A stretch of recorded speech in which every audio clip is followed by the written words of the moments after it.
rise for the pledge of allegiance. Pledge allegiance to the flag of the United States of America and to the republic for which it stands, one nation, under God, indivisible, with liberty and justice for all.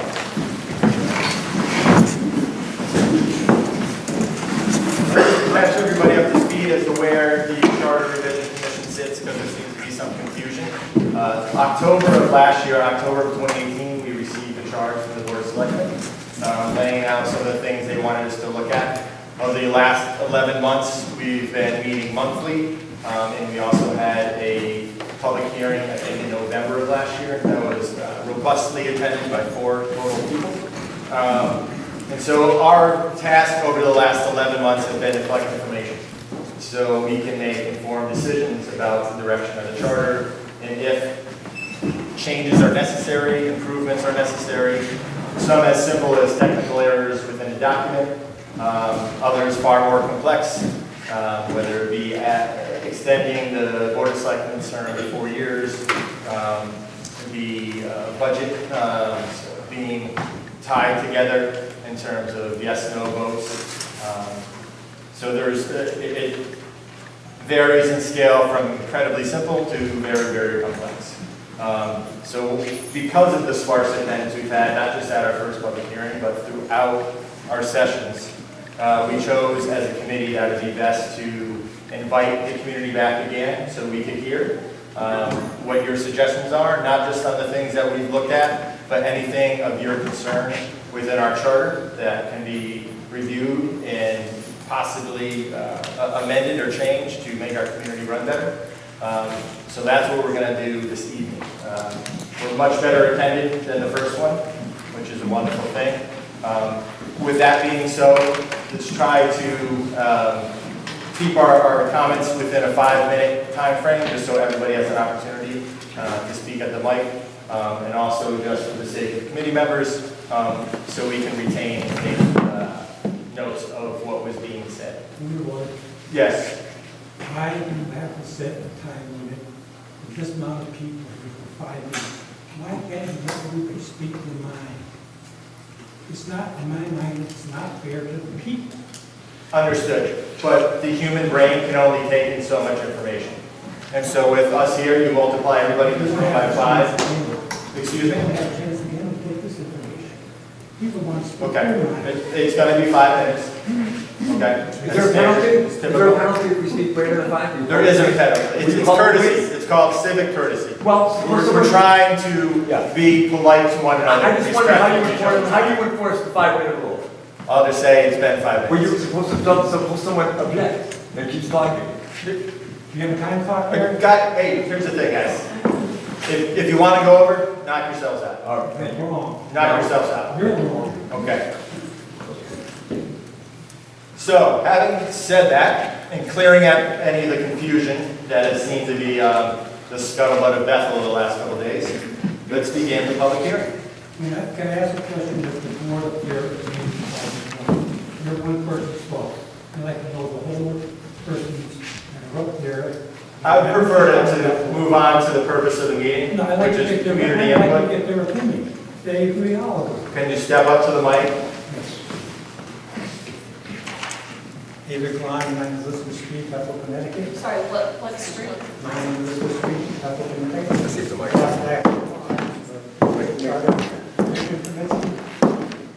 If they agree with the head of the commission on the 5 minutes. That's.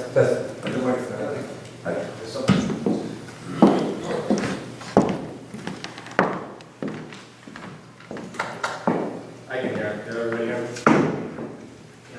I'd like to ask the board as a whole, each individual, do you agree with the chairman's 5-minute rule? Or do you agree that the person has the right to speak their mind? We have all night for what? No, I went to a meeting in 1972, which was a meeting held until 1 o'clock in the morning. And nobody said anything. No one can hear. The mic isn't In working. 1972, I went. No, you're on a microphone. It's a PA Can system. we keep it to the focus of this meeting? So are you querying the members whether they agree with the 5-minute timeframe? Yes, I am. Can we respond? I'd like to have a vote on that. I'd like to Or respond. their opinion. I think the 5 minutes is probably a recommendation to try to keep it's structured, but if, by all means, if you need more than 5 minutes, I would love to hear what you have to say tonight. Thank you. Okay, thank you for your opinion. Yeah. I agree with Mr. Moon. Okay. I agree with Mr. Moon. I would hope, though, that people would try to be as succinct as possible so that everybody gets a chance. So that, you know, people that have to leave at some point. Words on the mind, everybody gets a chance to call on life. Call on life. Everybody wants to come, doesn't want to be brother. Or please, yeah. I agree I know with your the opinion. I agree with the final bill. I'm not on the commission, but I do agree with the 5 minutes. I agree with the 5-minute rule. But I'm not on the commission.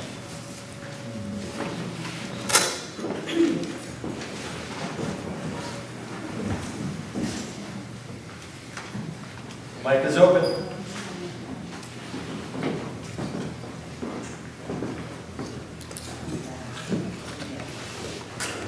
So, is this coming through? Yes. Okay. So Nancy Ryan, 25 Walnut Hill Road. Mr. Hoffman mentioned a couple of things that you've been working on, so I have a question first to start. So you're looking at the possibility of creating a different term for the Board of Selectmen? Is that what you're looking at? We had a presentation by First Selectman Knickerbocker about different types of forms of government, Yeah. ranging from the town manager, which would be an unelected official, also covering some of the different types of government in the surrounding communities, strong mayoral or weak mayoral. We're not going to investigate that in this committee. We're going to focus on whether we're going to extend the 4-year term or not. And would that be the entire Board of Selectmen, or? We haven't got to that, into that one yet. So that's kind of what's going to come following this. Are there other, so looking at just municipal, other either boards and commissions or individual elected officials in town that are still 2-year terms, or are they all 4-year terms? Are they a mix? I think they're all for it. Board of Assessment deals is 6 but that's not too deep. And the treasurer's 2 years? Have other towns been, I know towns have, or towns and cities obviously have gone to mayor with a council, and that's a 4-year thing, but have other towns gone to having a board of selectmen that's 4 years, you know? It varies, yeah. So, I mean, and there's a lot of nuance within the types of government. Like even Newtown technically is a town hall form of government, but they use a legislative council instead of the individuals as a legislative body. Yeah. But they're a 2-year. I think the last I saw was about 25-30% were 4-year terms in the state of Connecticut. Right. Okay. But it's been a while since I've seen the updated count. And do we know, like the other boards and commissions, like Board of Ed or whatever, were they initially 2 years and then were switched to 4 years, or has that been something that was like a long time ago changed, or? You know? I don't know. No, I mean in Bethel. I've always been 2 years, So it's been 2 years. as far back as I can. The Board of Selectmen. Yes. But the other boards and commissions have always been 4 years, or did They get changed at different times. So at different times they got changed to 4 years. So it kind of seems to make sense to make everything 4 years. It seems to me. That's just an opinion that in that particular part. There was one other thing that you brought up. The budget. I think that it would make sense to put the budget back together and have one budget that we vote on, because we are one town, and we pay our taxes in one lump sum. I mean, spread out over 4 different payments, but we don't pay school taxes separately from town taxes. So I think it would be easier to have just one budget, even though the different departments would still do their presentations, including Board of Ed. Having one budget would make it a lot easier for voting, I think. And that's it for now. Thanks. And thank you for all your service and all the time you put in.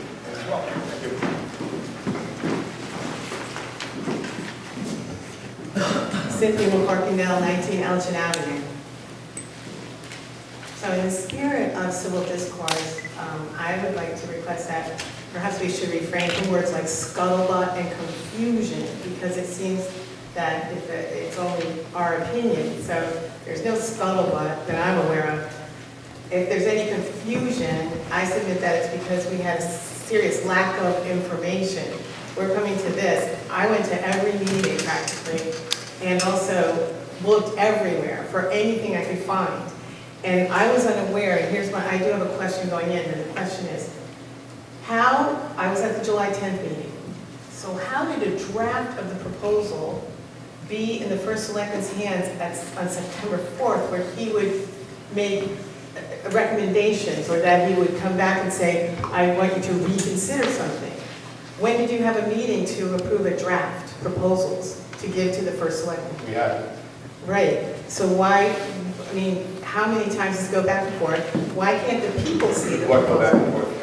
The, whatever proposals that, I wasn't even aware that you had decided 100% on everything that was going to be in the Yeah, proposal. Because no one has. Right, And we- no, I understand that, but why would then there be correspondence that indicates that you responding in response to the draft of proposed changes that were released by, Because there's ongoing attorney work product right? consistent with the direction of the commission. But nothing's been Right. decided, no report has been. I'm not, it's not, I know it finalized. hasn't been decided, but understand the logistics, I just have a little bit of a problem with the delay line. Because you may have released it, it's referred to in the first selectman's letter as a draft, And so he's responding to that by saying, I have the following changes to request. So my understanding is that there's a charge put forth by the first selectman, and I have no issue with Board of him. Selectmen, yeah. Board of Selectmen, sorry. And I have no issue with there being back and forth in that regard. But what I have an issue with is that the people haven't seen any of it. So we come to the public hearing. I've been to the meeting, so I kind of know, but a lot of people haven't. So I mean, What happened? this commission does not need to have this public hearing at all. This commission is having this public hearing for the sole purpose of hearing general thoughts from the community. They are required, they are. Who's the chairman? It's me, He's talking out of order. deferring to the attorney, he's explaining the process. I understand the process. I You really, obviously do not. no, I do. I'm very grateful for the public hearings. I know that they're not always mandatory. I'm just saying that if you want to hold a public hearing, generally for every other thing, we have some information up front. We do, for every other thing, not this. Just thought, it would be better for people. Now, the other thing, I'm going to talk about the 3-person to 5-person and the 4-year term.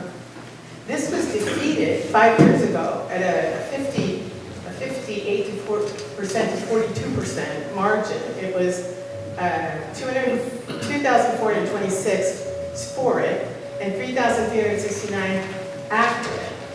There was also a governor election, so that brought more people out. So I guess I don't understand how many bites of the apple can you get, and you just keep pushing it through until somebody votes yes on it. The other issue I have is, and this is an issue of procedure, and I do understand a lot of the procedures here, whether you might recognize that or not. The last minutes, public input. First Selectman Matthew Knickerbocker discussed the recommendation of changing the Board of Selectmen to a 4-year term. Public input, he discussed. I can't wait till the next meeting where in public input, I want to have a discussion with people. It's not right. There's not, put it somewhere else. Have a special meeting, have a guest star, whatever. Don't put it in public input. It's absolutely inappropriate. Because what it does is it gives one privilege to somebody that we don't enjoy in the public input. We are told to keep it short. We're told that there's a whole presentation pretty much. So I just have a problem with some of these things. I understand you work very hard. I understand you're using your legal expertise, but I do have a problem with procedure, and I do feel that the confusion, people really don't even know what you're doing. And you can say, fair enough, that you were public to the people, anyone can come. But by the same token, the idea of having everything available online was to accommodate some of those people who couldn't make it, or, you know, who just can't make all the meetings. There is no video for the September 4th meeting that we couldn't even listen to the public input discussion. There's a gap. It goes like, you know, I don't know, August 20th, and then September 10th, some other meeting. So the fact that it's very frustrating is what I'm saying. If we even had the video of the September 4th meeting, it would have been very helpful. So I just want you to understand that we are part of this town.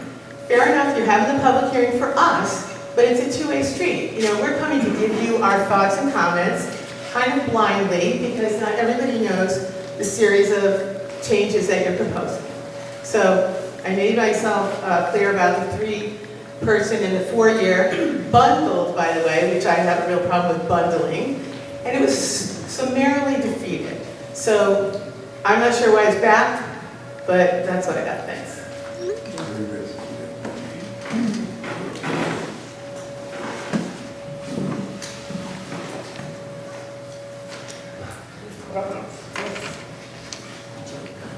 I'm just going to say something from my heart. I want everybody to look at that flag. I just want you to remember that the servicemen over the years have died for us. So you can have a thing called freedom of speech. Not 5 minutes of speech. Freedom of speech. Okay? You promise me 5 minutes. My heart, that is not freedom of speech. It's something that's very wrong. The whole town should realize that and know that. It's not freedom of speech in my heart. You should let people speak as they freely want to speak. So I hope you have a heart in the future for everyone. For any chairman on any level. That's freedom of speech. Let people speak. Not time. The other thing I was at a Charter Revision Commission, it asked Robert's Rules of Order. I was wondering if anything has happened on that. I think in my head somebody said, this is not our problem. Robert's Rules of Order was taken, freedom of speech was taken away when we the people, when somebody spoke out, the first person to speak, and the meeting was adjourned. Because the first person spoke, everybody that attended that meeting, whether it be one person, 400 people, whoever, your freedom of speech is taken away. The town annual meeting should not be run by Robert's Rules of Order. It should be run where people have the freedom of speech to speak what they want to speak in no time limit. Somewhere along the line, wherever our leaders are, time is important to them. A short period of time. That's got to stop. As far as the last 5 years from now, I was such a sparse attendance at meetings. More people showed up to the meeting. This should tell you something. Town made me very happy when my government is being run. What was going on in this town? I think people are very happy. I don't think there needs to be a change with anything. But the board is run. I think something that's not broken. One person's opinion, maybe a personal opinion, that's only an opinion. But I think the town outweighs that. I think that's all I have to say right now. Thank you.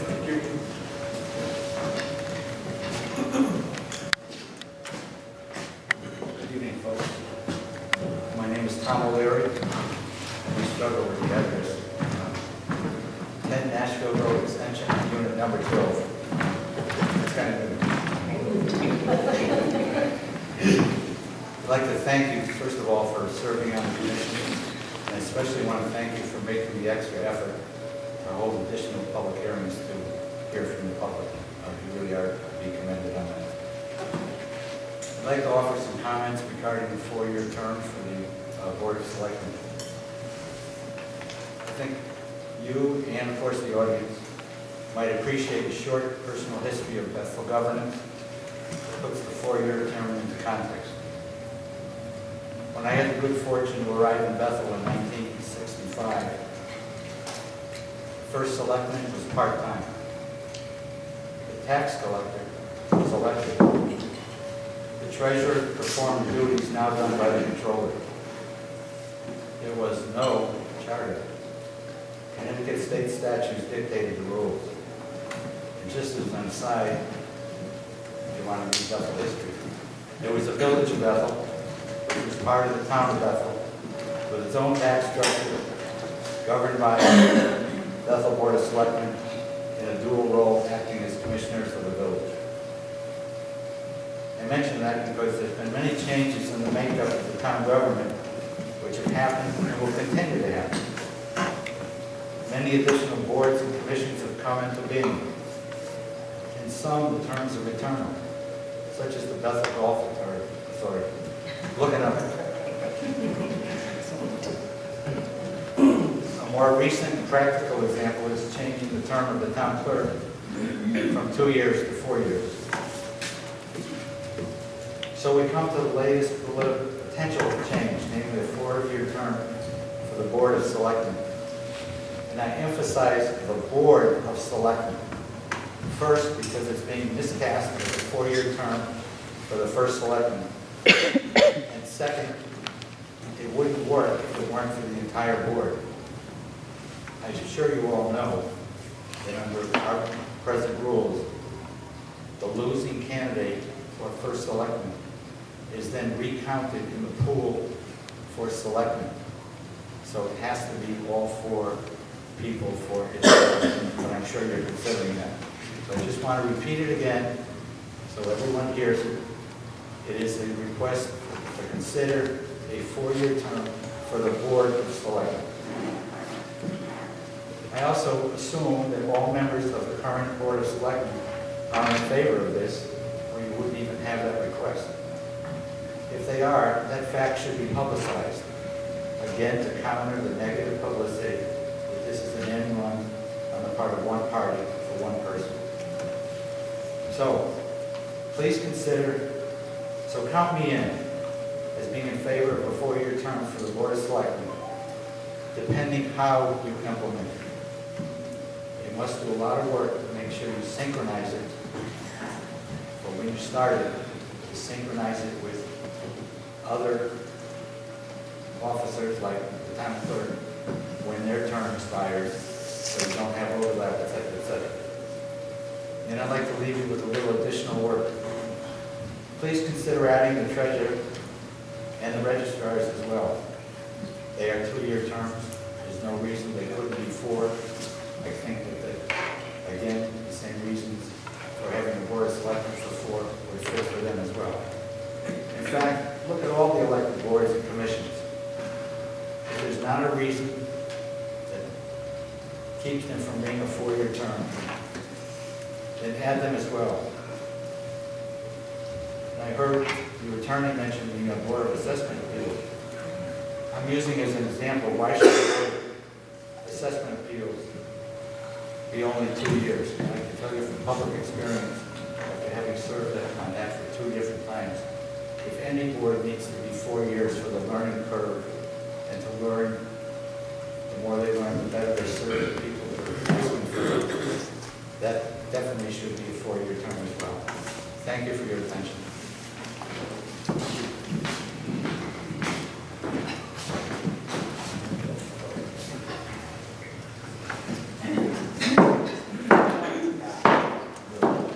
I'm sorry my boots are so loud. This is horrible. This mic stinks. You can't hear anything out there. It's better if people do this. If people stand here and address the board. Because when you're up there, it's garbled. And I don't know who owns that PA. Is it the town's? Does the town own that PA? Or no one? My God! Okay.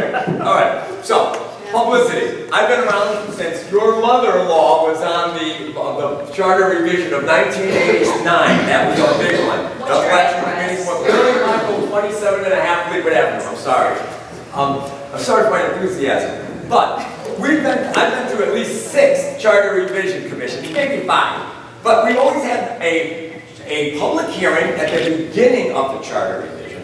And then the body, the commission did its work. And then the second charter revision, we were presented with something. So you have changed the protocol. So if there is anything like scuttlebutt or anything being said, it's because your actions have changed a standardized protocol that we had. That's what, because first of all, the publicity in your charter revision term so far has been the most secretive of any that I've been through. And this is not accusatory. This is just a statement. Nobody knows what's going on. The articles in the paper in every other charter revision commission kept us apprised of things. In the last couple of weeks, I personally called Jack Smith at the News Times and Julie Perkins and WLAD saying, why don't we get anything about the Bethel Charter Revision Commission? So this is a legitimate right because I've been through, since 1988, that Charter Revision Commission. Anyway, so publicity, that's it. It's been hidden. They should have a publicity that like the Oktoberfest or Food Truck Friday had. Then you know you get people here. Now, the 5-man Board of Selectmen was rejected summarily. And actually, I'm glad Cynthia brought those numbers up, 58 to 42% just a few years ago. And the 4-year term it was not them. Who's clamoring in the street when you go around? Is anybody saying, we need a 4-year term for the Board of Selectmen? This town's going to run so much better. It's going to be more professional. Things are going to move more smoothly. No one's saying that. No one clamors for that. If anything, the more professional politicians get the Congress. Washington is what you get when you get this professional level of politicians. We are a society based on citizens becoming elected officials and going back, just the way Cincinnatus did in ancient Greek. Remember Cincinnatus? He left the plow, fought the war, and he went back to the plow. We don't like people that get into government and live there for 30 or 40 years. So I want to remain a 2-year term. The people to benefit most from the 4-year term are the selectmen themselves. It concentrates power.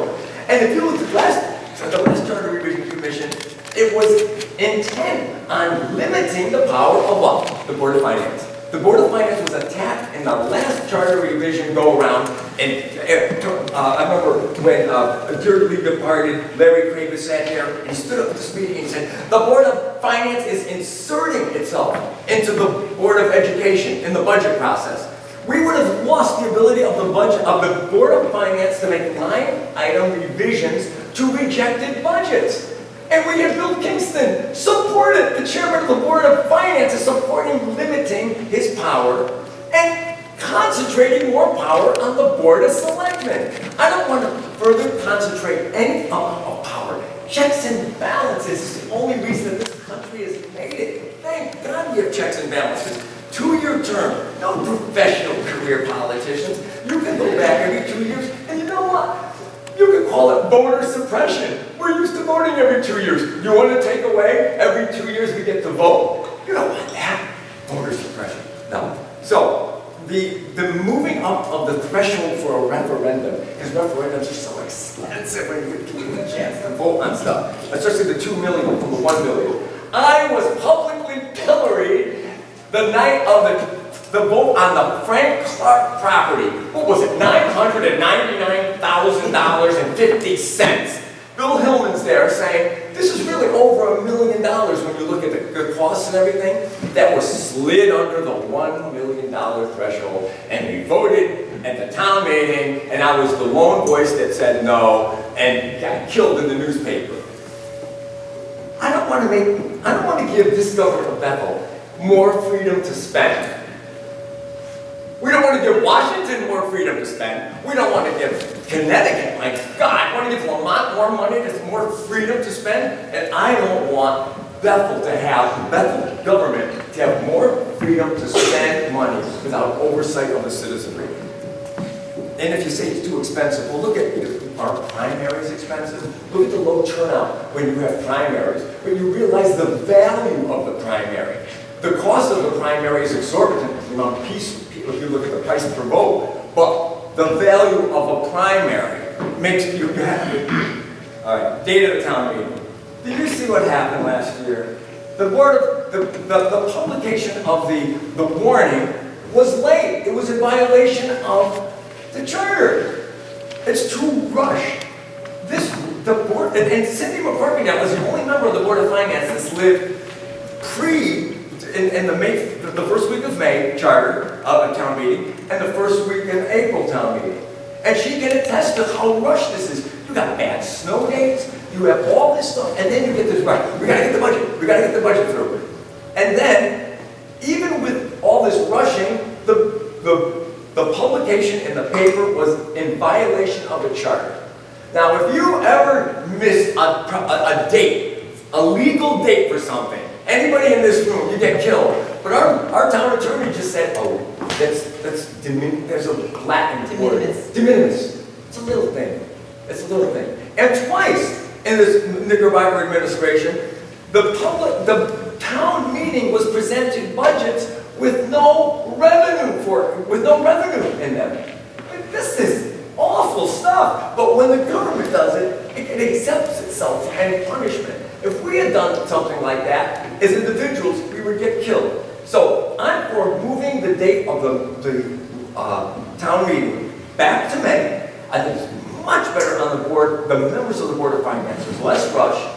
The fact that they couldn't even comply with the charter on the warning of it shows you how chaotic it is.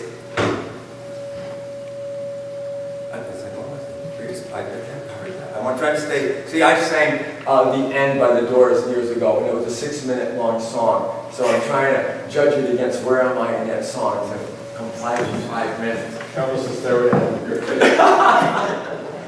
So that's it. That's it. I'm against the 4-year term, Mr. Hoffman.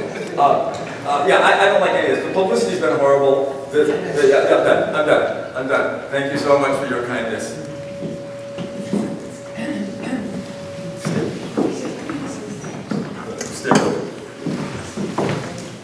Mr. Chairman, I'm going to speak back. Sitting back where I was, I couldn't hear anything when the mic was on. Okay. I'll try to talk loud so everybody can hear. Thank you, Mr. Let me start with one of the last items that the previous speaker. What is your street address? I'm sorry, ma'am. My name is Philip Gallagher, 15 Sunset Hill Road. And thanks for interrupting me, because there's one other thing I wanted to give you aside. I'd like to give accolades to Mr. Glahn here. I've been on through boards of finance and selectmen, through controlled by Democrats, Republicans, and this man has been a voice of people speaking out as long as I can remember coming to the meetings. He reminds me of the old Saturday Evening Post cover from World War II, with a man in workman clothes. Charlie goes up to the microphone to say his speech. This man's been doing it for a generation, and he deserves respect for that. Town meeting, you've heard me every town meeting talk about why it should be moved back to May, first week in May. Moving it to early April has brought no benefit to the town, and as Mr. Michael pointed out, this past March, the Board of Finance failed to meet the legal deadline for notifying the public. Now, no one seemed to make anything about that. Perhaps a citizen who really wanted to have deep pockets and wanted to go to court could have got rid of mandamus and force the process to restart. I don't know, but it seems like there should be some penalty. But it underlines the fact that it shouldn't have been moved at all. And I've also pointed out, when I was chairman of the Board of Finance back in about 2008, or 9, I think it was, it was the year of the zero budget. At the bottom of the session, I know I brought it up to you here when we had a meeting in July. But everyone wanted us to zero the budget out, and I said, let's wait and see what happens. And the Board of Education passed the current town meeting deadline. We received new information, but they saved somewhere around $600,000 to $700,000 in their medical account. Now that money would have been gone into the budget, the taxpayers would have been taxed needlessly. So the longer you can wait, the better off you'll be, particularly in this state. We never know what's going to happen in Hartford. We may not know by the 1st of May, but at least you got another month in advance. So I would like to see this commission to move the town meeting back, because moving it to April, early April, has brought no benefit either to the budget process or the citizens. I also want to reiterate something I mentioned to you when I came in July. Any referendum where it's over $1 million for an expenditure should be done either in November election day or in the May-April budget vote. Why? Because of more citizen participation. Now, without passing judgment on the issue, we voted the largest bond issue in the history of Bethel in October 2 or 3 years ago, one month before election days. $65 million bond issue. It could have been held a month later. There's no reason not to do it. But it was not done. And it should be, as I say, not only to save the few $1,000s of the referendum cost, but also ensure more citizens voting at these, these financial decisions. Third thing I'm working backwards in my notes. On your page 32 of the chart, section C104C, the paragraph reads, I'm going to read for the benefit of everyone, where it says the Board of Selectmen, when requested by any town agency, may make budget neutral transfers in amounts not to exceed $50,000 within said agency's own operating budget. However, any transfers made under this section shall not increase the number of town employees or encumber future benefits without approval of the Board of Finance. Well, supposing the Board of Finance, which also has the power over transfers, says, no, I don't want you transferring that money. We're going to transfer it back. That's a built-in item for future missions. Somewhere along the line, you're going to have a Board of Finance and Board of Selectmen who are hostile to one another, like it happened up in New Fairfield a couple years ago, where each of the 3 main boards hired their own attorney because they were loggerheads. So that should be basically stricken. It serves no good purpose. I would strike that from the chart. As far as the proposal, I think you got from the Board of Selectmen to allow, even after the budget vote, one budget goes up, one goes down, irregardless, to allow, even though the people who made a decision, allow the money to be taken out of the budget would pass, that doesn't make any sense. And it also is anti-democratic, because it insults the people who come out in a majority to either vote for the approval of the town budget or the school budget. So that should be not included in the thing. And the last thing I'd like to talk about, the proposal for a 4-year term of selectmen. Bethel's been around since 1855. And the 2-year term for selectmen has been around. That's almost 150 years it's been around, over that. And what's the reason to change it? The only reason I heard mentioned is that, well, if a person gets elected, that they might not be ready for the job. Now, do you know anybody's going to campaign running for a chief executive of the town saying, look, I'm not ready, I won't be ready this year, but I'm a better candidate, but I might be ready 2 years from now if you give me 4 years to serve. Makes no sense. Makes no sense at all. And to me, it's something that should be soundly objected. I think I pointed out to you over the last 50 years of my memory, there have been 3 first selectmen who served 1 term. The voters turned them out. There's been several others who served 2 terms. The voters turned them out. Another one served 3 terms. There's only 2 selectmen in the last 50 years who have served more than 3 terms. That's the current one, Mr. Knickerbocker and Mr. Herschel. Everybody else, they were either retired smartly like Charlie Steck did, undefeated, or they were beaten. So keep it at 2 years. Give the voter the chance to judge whether or not they're doing the job. Thanks for your time. Good luck with your deliberations.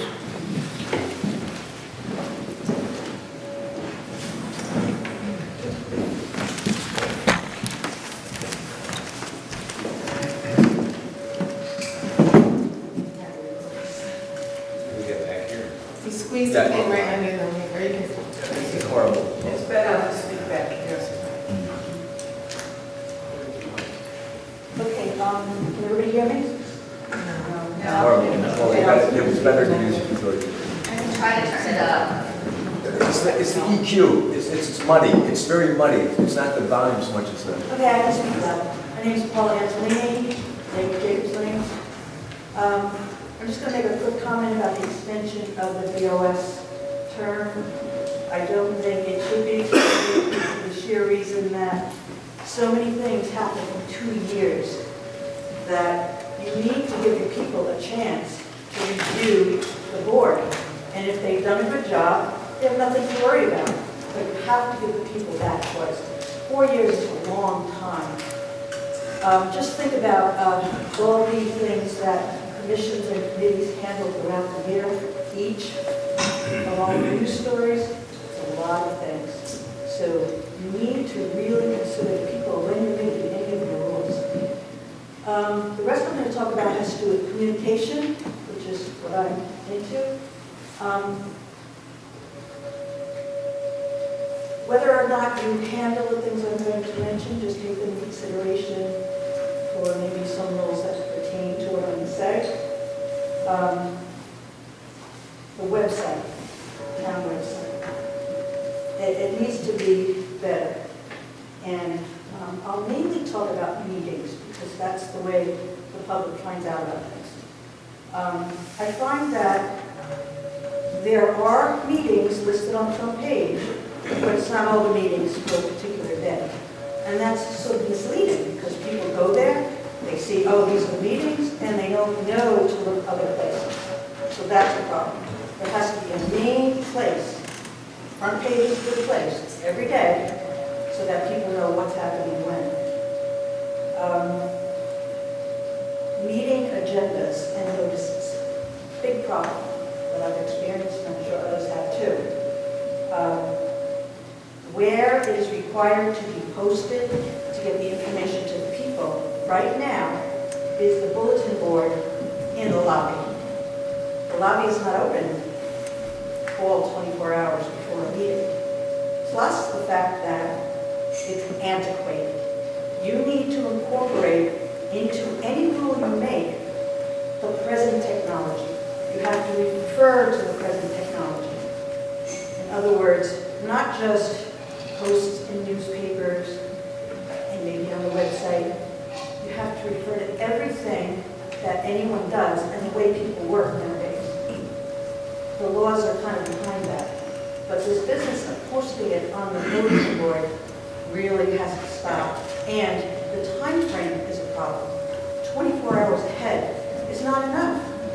It's not enough. That changes can be made up until 24 hours, and they don't have to notify the public until 24 hours. That needs to be changed. There's a problem with the days and the times of all the meetings. It seems like all of them are held on 2 days of the week. I think it's Tuesdays and Thursdays mostly. All the important meetings are happening on the same day, same time sometimes. Finance Board, Board of Selectmen, Planning and Zoning. It's the public has to make a choice of where to go. That's not right. There's no reason why each important meeting can't be on a separate day of the week. There's no reason why a spreadsheet can't be done to keep track of all these meetings. When I inquired about it, I was told each committee or commission makes their own schedules. Individually, without touching bases with one another, that doesn't even make sense to me. It tells me that you don't care about the public. Same goes for the special meetings. They shouldn't really overlap another meeting like P&Z or something like that. I don't know how you would work that out, but I know that special meetings need to happen when they happen, so perhaps when there's a scheduled meeting in the time that they want to have it, that one has to meet. Now I'm going to talk about documents entered into the record. More than one person has told me that they've submitted things into the record and the documents are just not there. I don't know what you can do about this. I don't know what law you can make. I don't know what penalty you can make, but it's really illegal. I've had one of my documents even disappear. An important one. It's just not there. It's not referred to in the minutes. It's not there.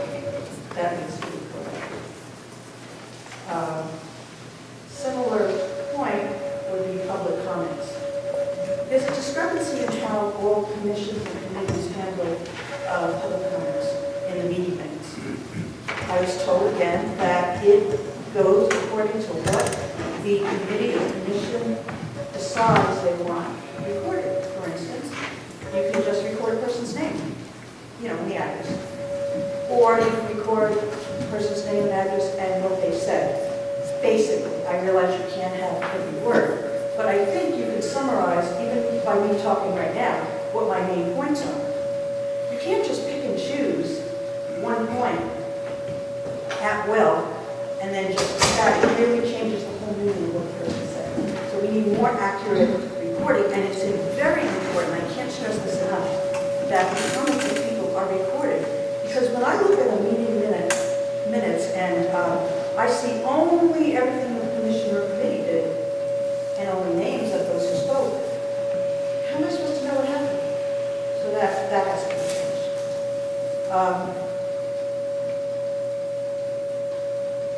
Two minor things that you might want to handle. It would be nice to have a flow chart to see who reports to who in our campaign, and email contact and phone numbers of every single person on every committee and commission and our officials.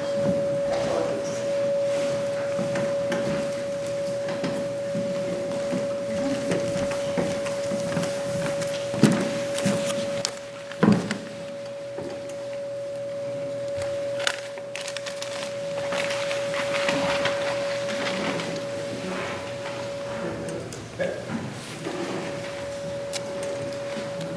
Just one last thing, am I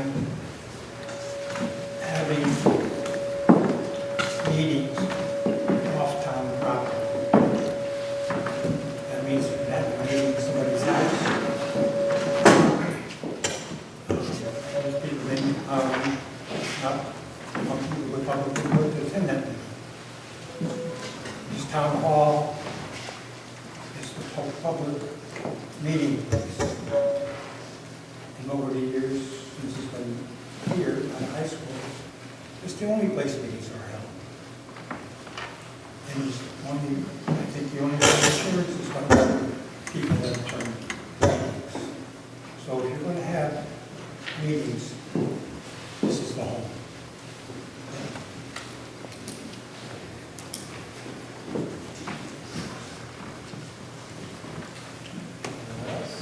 I want to make sure everybody gets to speak first.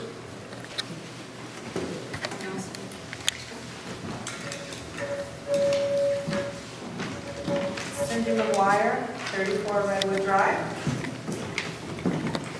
I'd like to say that I'm in support of extending the Board of Supervisors to 4-year terms. I ran for Zoning Board of Appeals 2 years ago, my first time running for an office.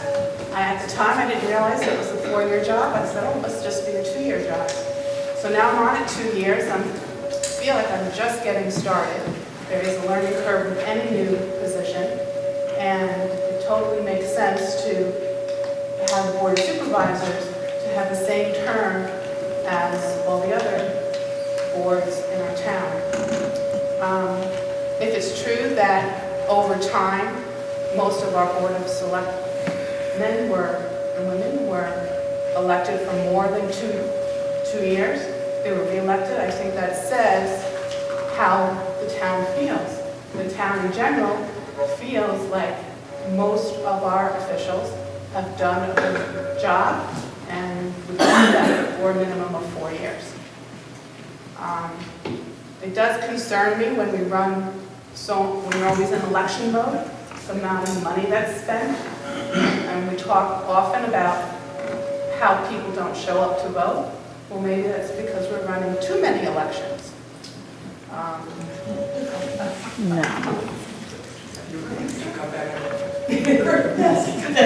don't think it's unreasonable to have a 4-year term for a growing town like ourselves. Thank you.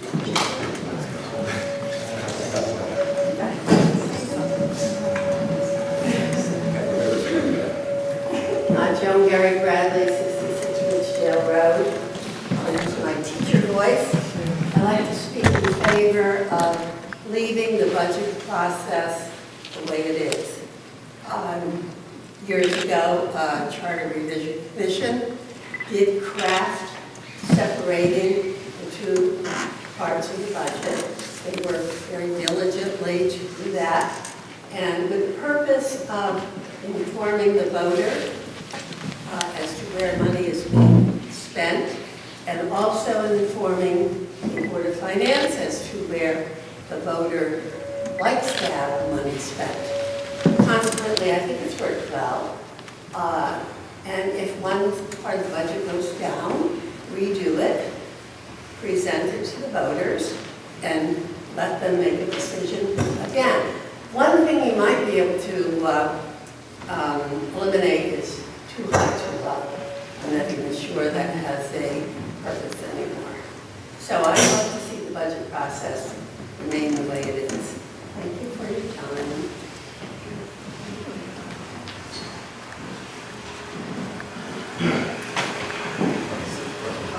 Yeah. Just want to follow up with Joe, Tim Beagle, 63 Grassy Plain, also registrar of voters. Nancy Ryan and I submitted 3 pages of recommendations, hoping that you will certainly look into that. And I think Phil Gallagher, you pointed out one issue about capital budget referendums could be tied into an election.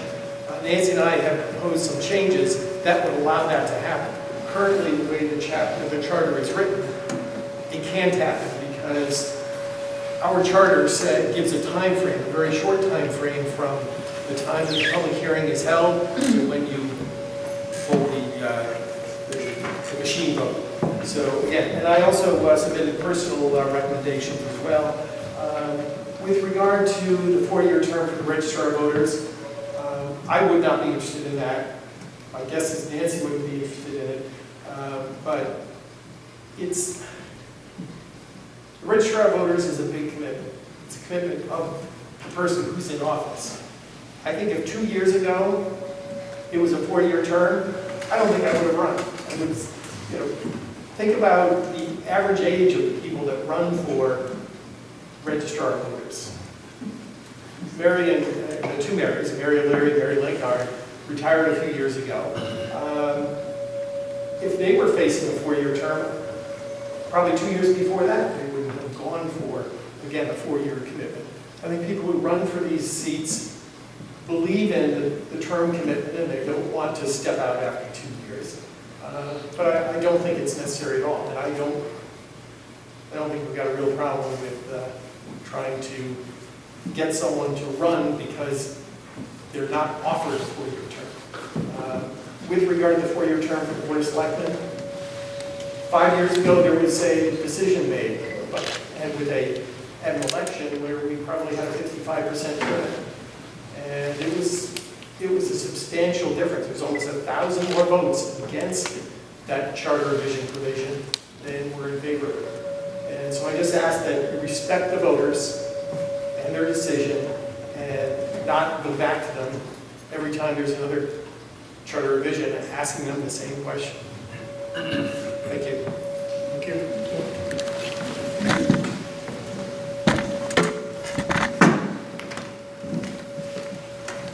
I'm back here with my friend Billy. Move the question. I'm not moving.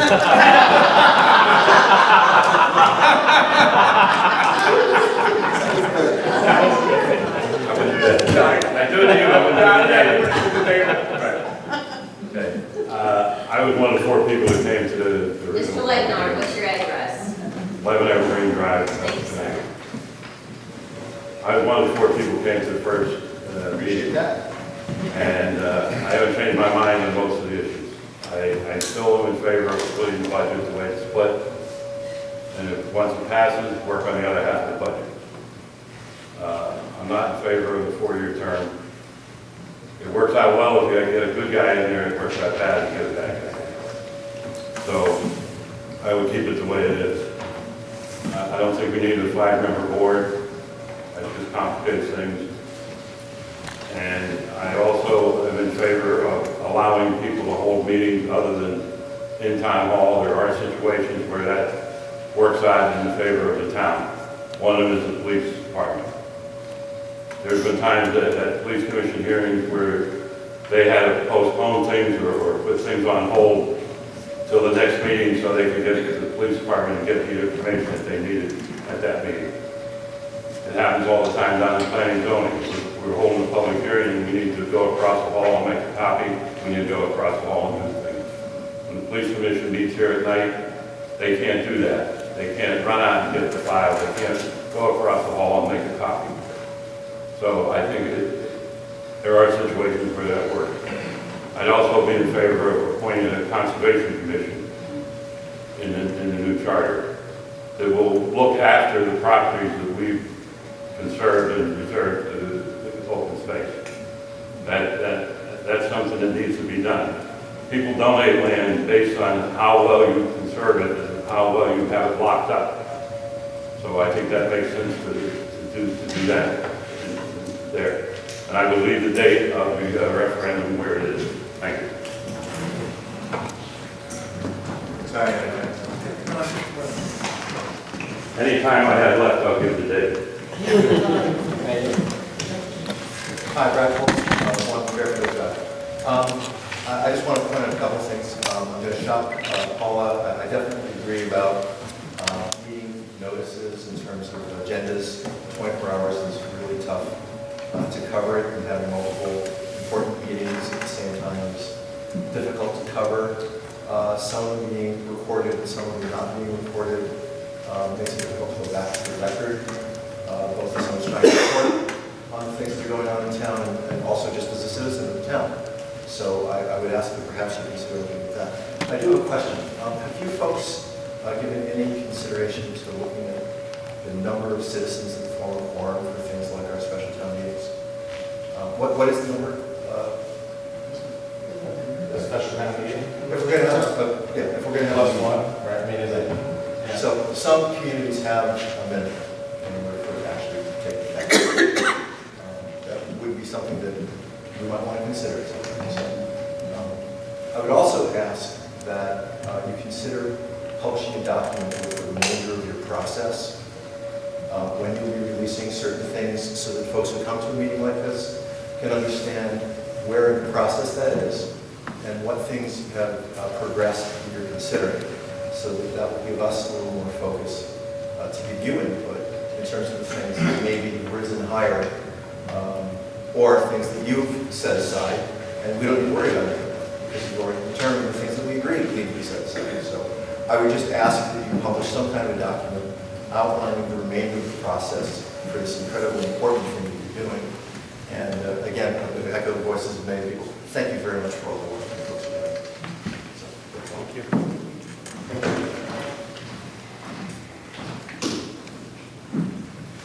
Any other first timers?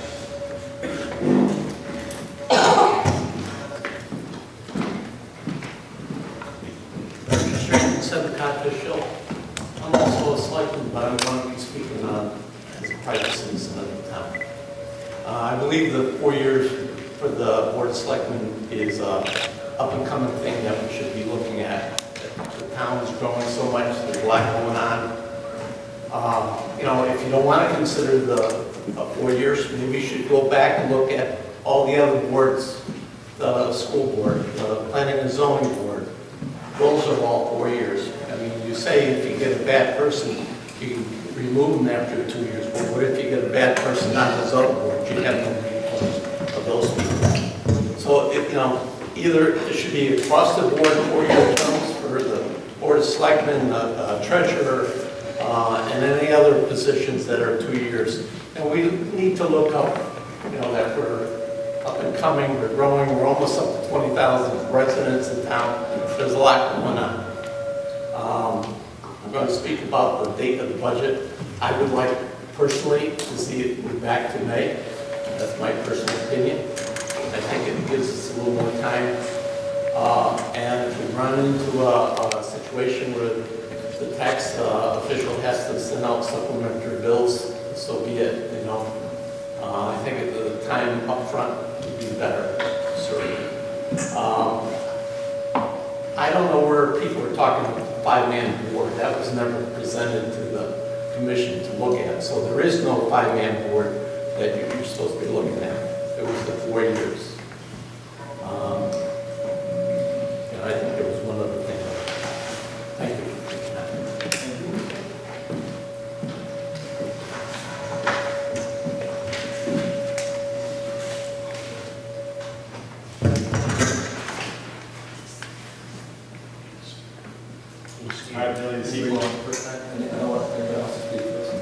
Well, Billy Michael, 27 and a half Leeward. Advisory questions, I know this came up. And my dear friend, who's garden I till every spring, said, you know, the advisory questions are sort of irrelevant now. Well, you can only say that if you don't know the history of the advisory questions. Because, and Phil was there, in 1986, 87, and 88, when the Bethel Action Committee was formed, I think we won 7 consecutive referendums against your administration. And the town was going crazy that we had to talk with, and Joyce, your mother was part of that committee. There's a fee because of budgets. And so, when we went to charter revision, I bought the 1986 Bethel home. I keep all these papers from like 30 years ago.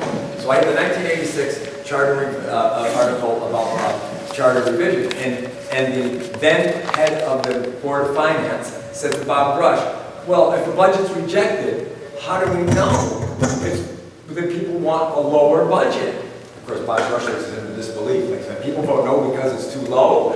Well, sometimes they do. But how would you know? The advisory question. The Charter Revision Commission of 1989, headed by Dicky Colwitz, November 1989, that charter revision passed by a 5-to-1 margin. The revision requires that the budget referendum contain a non-binding advisory question. This was because of what the Board of Finance was put through the multiple budget rejections of 86, 87, and 88. They would say, what does a no vote mean? So the wisdom of that Charter Revision Commission, Beth Cavagna was on that, was to put advisory questions on so to inform the Board of Finance of the intent of the voters. For in 2019, us to take away the sentiment of the voter, a measurement of the sentiment of the voter to the Board of Finance, it belies understanding. Let's give public officials less information. Isn't that great? That's like, let's have less elections, like someone just suggested a moment ago. For the speaking, I want to support Bob Legarde. He and I disagree on so much when we're at these meetings. Well, as he said, when he used the bad guy theory, we all don't mind giving a good guy 4 years. But what would happen at our local level if we had a local level Donald Trump? Suppose he did. Oh, I know what you say. Bobby Byrne was far from Donald Trump. And what would happen if we had a real Donald Trump emerge and get a majority of voters and be stuck with him for 4 years with no recall? I would entertain a 4-year term for selectmen in this town if we had recall rights. But the state denies us that. So all of you people that want this 4-year term so badly, start a political action committee, get recall, and then it could fly. But to be stuck with a Donald Trump on the local level for 4 years, the Democrats here would kill themselves.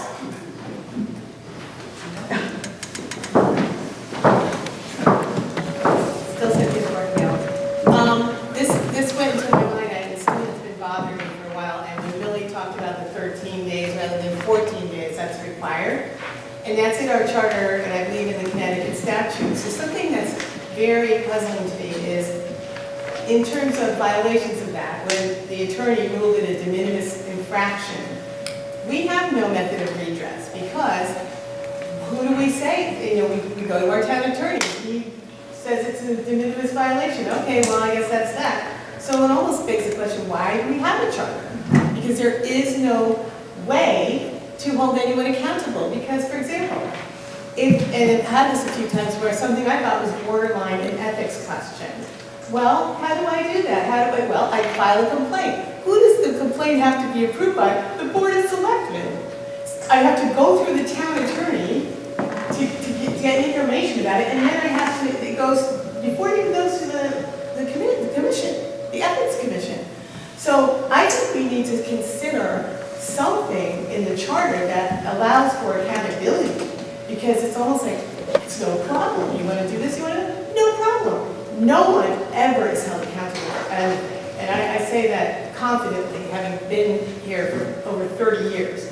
So I just want you to think about that. If there's anything that could be put in there that would at least address the process of a citizen filing a complaint or having an issue with a violation of the charter.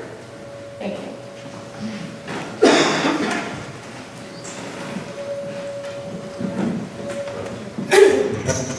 Ladies first.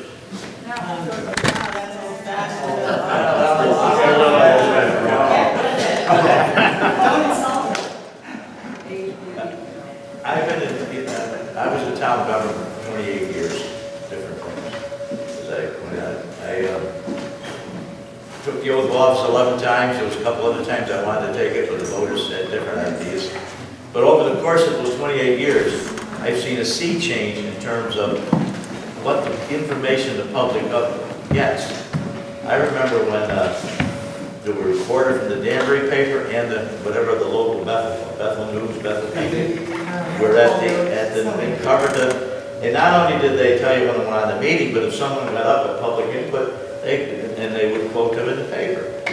You know, in the news, you could write a history of the Danbury area, and I'm including the area town, because each town had its own column. Up until 20 years ago, the information you get. Today, you know, I pick it up today, it's kind of not enough in there to spot a fly with if you roll it up.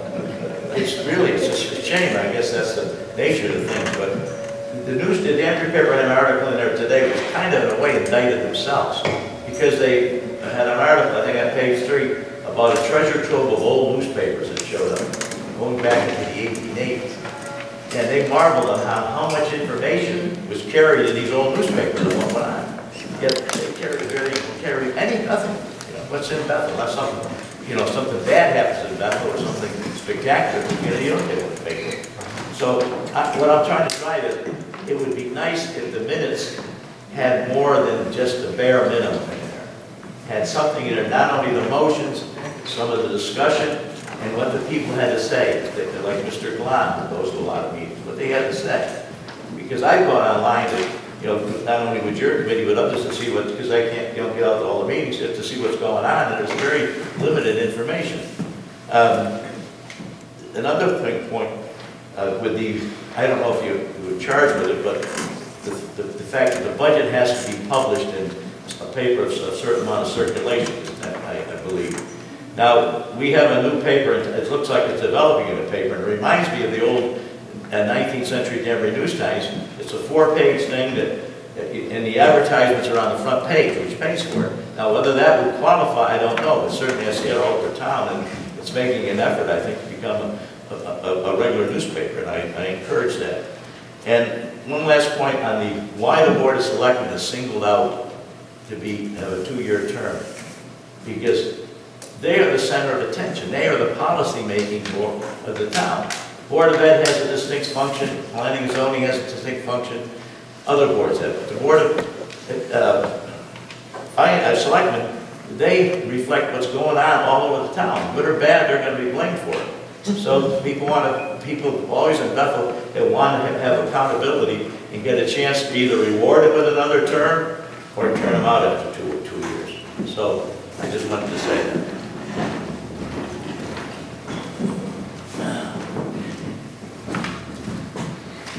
Still Nancy Ryan, 25 Walton Boulevard. Just a question, actually, in a lot of the different suggestions that were brought up. Can the charter overrule state laws and statutes? Or so our meeting minutes and agendas and things like that, the time frame of those are FOI state laws, right? So the charter can't change it. Okay. Or can't they add? Or make it more strict. Yes. You could add to what's requirement. There's limits within it, yeah, we just can't violate state law. You can't, like, you have to take the state law first and then. Yeah. Yeah, the same way it's more our bylaws than our constitution. Because our constitution for constitution. Rich Straight and Son Partnership. To Mr. Gallagher's point, the Board of Selectmen has nothing to do with the Board of Education or the Board of Planning and Zoning. They run themselves. We can't tell the Board of Ed what to do, or the Planning and Zoning. We don't like this. Well, this first selectman gets a lot of complaints that people think that he has control over these boards, and he doesn't. So, to that point. But what I wanted to speak about was the budget. I would like to see us go back to one budget for one town. The people, if they reject the budget, they can both look at the town side and the Board of Education side. If the town side goes down and the Board of Ed in the current process is passed, there's no way we can go back and change those numbers. Built into the Board of Education budget are a lot of things that the town actually pays for. It's not fair for the town people to have to give up road repairs and other things to support the Board of Education. If the townspeople reject the budget, it should be across the board cut for everybody to share. Thank you.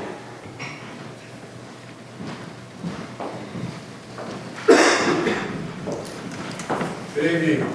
Paul Antolini, 24 Wentworth Road, the other selectman from the other side.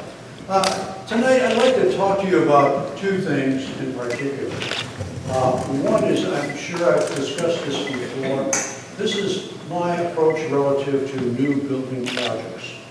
Needless to say that, if you take a look at many of our major building projects, it's been a disaster. The last one is our police station. Needless to say, it didn't work out the way we liked it. The solution to this is very simple. It's a shovel-ready project. In other words, shovel-ready means that when we go to the electorate, our taxpayers, we say to them the following.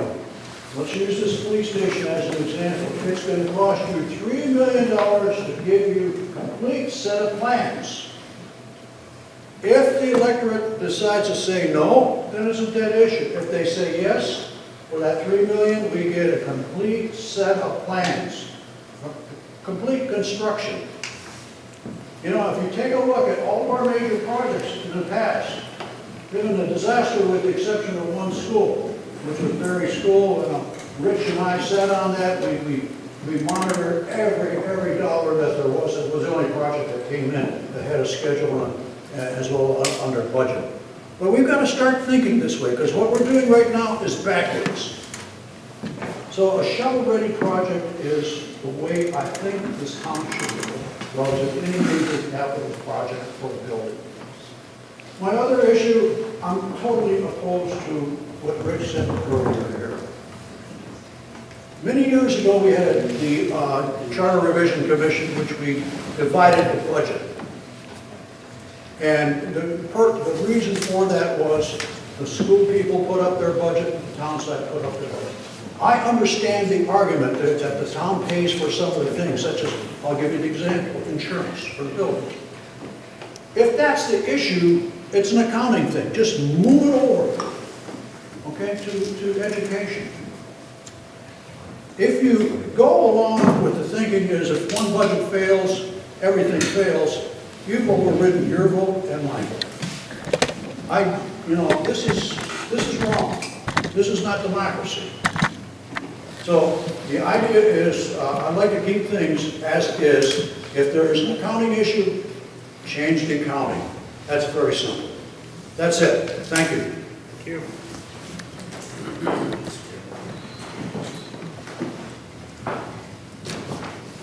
You want me there?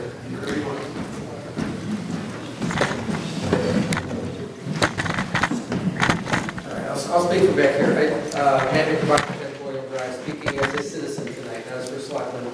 I want to support Mr. Zakowski's comment about changing the procedure for projects. And I'm going to correct him.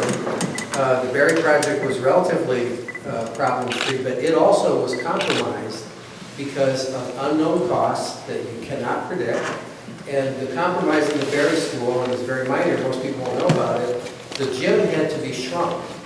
in order to make that stay within budget. And what that means is you can't use that school beyond third grade. So if we ever had a reconfiguration and you needed to use it as a, let's say, a 3, 4, 5 elementary school at some point in the future, you'd have to change the size of the gym to do that. So what it means is every single project we have done in the last 20 years has suffered from the same compromise. And I support that, the idea that Paul put, in fact, this was Paul's idea in the Board of Selectmen, to make it a two-step process where we pay for the engineering first, and the voters would have to know they're going to pay for that up front, but then you would go to referendum with a guaranteed price that cannot change. And that is the only way to solve that problem. Thank you. Thanks, Paul.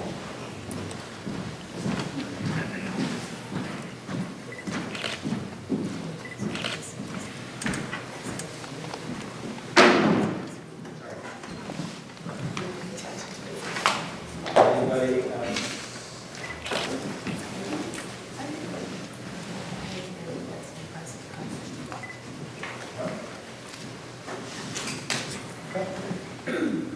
Well, I'm grateful that you all attended. It certainly enlightened me. I think we have a lot more information than we did coming into this meeting. As Mr. Michael said about the advisory question, less information. Who wants public officials to have less information? That's really what we're in right now, the discovery phase. We need as much information from the public so we can make the best suggestions possible moving forward. So again, thank you guys for coming out, participating in our government, and yes, monthly meetings will be the first Wednesday of every month, so see you down the hall next Wednesday. You adjourn.